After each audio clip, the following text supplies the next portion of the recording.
الفيزياء وصلنا للقانون العام.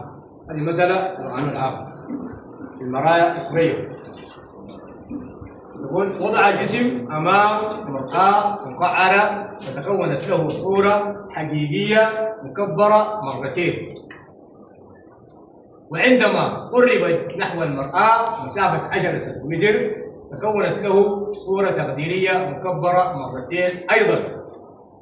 أحسب البعد البؤري للمرآة. طيب احنا خطوات الحل قلنا أول شيء نكتب المعطيات، بعد ذاك قبل المعطيات نكتب القانون، وبعد ذاك نشوف الحل. يبقى إذا نبدأ المعطيات من المسألة سطر سطر. وهنا عندنا لاحظ عندنا حالتين، حالة بتاع الصورة حقيقية، حالة بتاع الصورة شنو؟ تقديرية. يستحسن كل حاجة أو كل حاجة نحطها في حتة براها. يعني مثلا هنا وضع الجسم أمام المرآة مقعرة وتكونت له صورة حقيقية مكبرة مرتين. طيب دي الحالة الأولى نسميها واحد. أقول واحد، واحد يساوي 2. الحالة الثانية عندما قرب مسافة 10 سنت كونت له صورة شنو؟ تقديرية مكبرة مرتين أيضا. دي مرتين لكن تقديرية. تقديرية معناها هذه القيمة اكتبها شنو؟ بالسالب، التكبير بالسالب. يبقى 2 يساوي سالب 2. طيب عندنا الجسم قرب مسافة 10 سنت. هذا المقطع بتاع 10 سنت يستحسن نعمل في الصورة أو في رسمه. هنا ده وصلت هنا ده أو حارة نرسم بخط أصلي. هذا حارة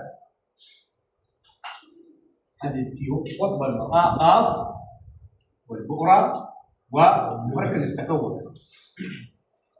الحالة الأولى طبعا الجسم صورة حقيقية مكبرة وكان بين مركز التكون والبؤرة. هنا كانت صورته شنو؟ حقيقية مكبرة. لما قلبناه بقى صورة تقديرية معناها خش بين البؤرة والمرآة. هنا ده احنا ما بيهمنا مثلا موقعين بين الموقعين، لان المسافة بينهم كم؟ 10 سنتيمتر. إذا افترضنا الموقع الأول البعد الأول س واحد، البعد الثاني حيكون س واحد ناقص كم؟ ناقص 10. س واحد هنا 200 هي س واحد، إذا س واحد س واحد وهنا س واحد ناقص كم؟ 10. طيب نكتب هنا لما نجي نحدث الجزء الأول الصورة الحقيقية صاد واحد على س واحد يساوي 2. عنده قانون التكبير. التكبير بيقول صاد على س، يبقى صاد واحد على س واحد يساوي 2. معناه صاد واحد يساوي 2 س واحد. صاد واحد يساوي 2 س واحد. نجي للحالة الثانية صاد 2 على س 2 يساوي سالب 2. معناها صاد 2 يساوي سالب 2 س 2. يلا نطبق القانون العام. القانون العام بالنسبة للحالة الأولى بالنسبة للحالة شنو؟ الثانية عشان نوجد البعد البؤري للحالتين. نساوي البعدين دي شنو؟ مع بعض ونعوض قيمة س 2 يساوي س واحد ناقص كم؟ 10. هنا بنروح نكتب هنا س 2 يساوي س واحد ناقص 10، وهذه القيمة أو هذه المعادلة تكون لنا بعدين مفتاح الحل للمسألة اللي قاعدة نقولها. يلا نكتب القانون العام. 1 على n يساوي 1 على س زائد 1 على ص.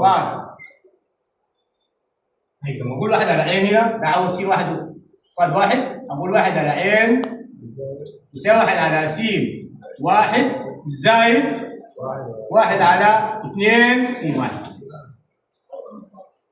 طيب اختار القاسم المشترك للكسرين ديل س واحد و 2 س واحد. 2 س واحد قاسم مشترك. 2 س واحد على س واحد فال 2 في 1 2. 2 س واحد على 2 س واحد فال 1.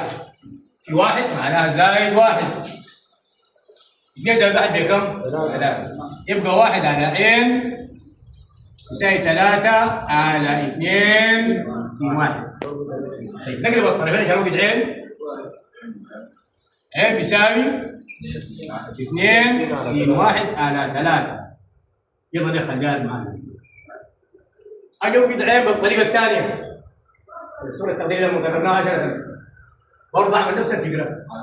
1 على n يساوي 1 على س 2 هنا ناقص 1 على 2 س 2. صاير السالب الصوره التقديريه هنا. هنا قلنا صاير 2 على س 2 بيساوي سالب 2. ضربنا هنا. بقت صاير 2 بيساوي سالب 2 س 2. يلا بدل هنا 1 على س 2 زائد 1 على صاير 2 كتبت بدلها 1 على 2 س 2. 2 س 2. يلا بعد كده برضه اختار راس مشترك 2 س 2. زي ما عملت هناك. يكون هنا 2 س 2 على س 2 فاعل 2. 2 في 1 ب 2. 2 س 2 على 2 س 2 فاعل 1. يلا معناها 2 ناقص 1 بكم؟ 1. معناها 1 على n 1 على 2 س 2. برضه نقلب الطرفين. نوجد عين. يبقى n يساوي 2 س 2. يلا هنا ممكن نستفيد من المعادله الاخيره دي. العلاقه بين س 1 و س 2 القسم قربناه 10 سم. معناها س 2 بيساوي س 1 ناقص كم؟ 10. اشيل س 2 دي واكتب س 1 ناقص كم؟ 10 عشان يكون عندي كل المساله زي س 1. يبقى n يساوي 2 في س 1 ناقص كم؟ 10. دي المعادله رقم 2. يلا عندي معادله 1 ومعادله كم؟ دي n ده n هو نفس البعد البولي. دي مرة واحده. يلا نقوم نسويهم مع بعض عشان نوجد قيمه س 1 وبعد ذاك اعوض او قيمه س شنو؟ قيمه n. يلا ممكن بعد كده فك ال س 1 على 3 جاي n هنا 2 في س 1 ناقص 10. 2 في س 1 ناقص 10. طيب كده نفك الوزن وش؟ 2 س 1 2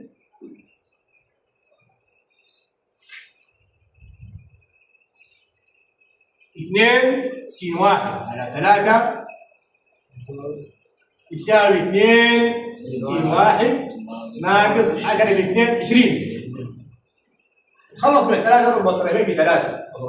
تبقى 2 س 1 3 ب 2 6. 6 س 1 ناقص 60. يلا اشيل ال 2 س 1 دي بالرجال وانت 60 وين؟ هناك. تبقى 6 س 1 ناقص 2 س 1 ساوي لنا كم؟ 60. 6 س 1 ناقص 2 س 1 بكم؟ 4 س 1. 4 س 1 يساوي 60. اقسم الطرفين على كم؟ 4. عشان نعرف س 1 يساوي س 1 يساوي كم يا اخوانا؟ 15. 60 على 4 يساوي 15. يلا بعد كده نيجي نقوم نشوف a بيساوي كم؟ لان المطلوب a بيساوي اما نعوض في القانون 1 او في الابعاد شنو 2. 2 س 1 على 3 معناها 2 في 15 على 3. 2 في 15 بكم؟ 30. 30 على 3 10. يبقى البعد البوري يساوي 10 سنتيمتر. اهم شيء التمييز 10 سنتيمتر. البعد البوري للمرآة المضاعفة. يبقى دي خطوات. اول حاجه تقسم الخطوات 2. ده 1 الحاله الاولى بتاع الصوره الحقيقيه. 2 الحاله الثانيه بتاع الصوره التقديريه. في الحالتين نوجد صاد بدلالة السين وبعد ذاك نعوض في القانون العام. نوجد عين بالقانون العام بالحاله الاولى. نوجد عين بالقانون العام بالحاله الثانيه. ونساوي عين جبناها من الحاله الاولى مع عين جبناها من الحاله الثانيه ومنها نوجد قيمه س 1. وقلنا س 1 نعوض في اي واحده من الاثنين نوجد قيمه البعد. السلام عليكم.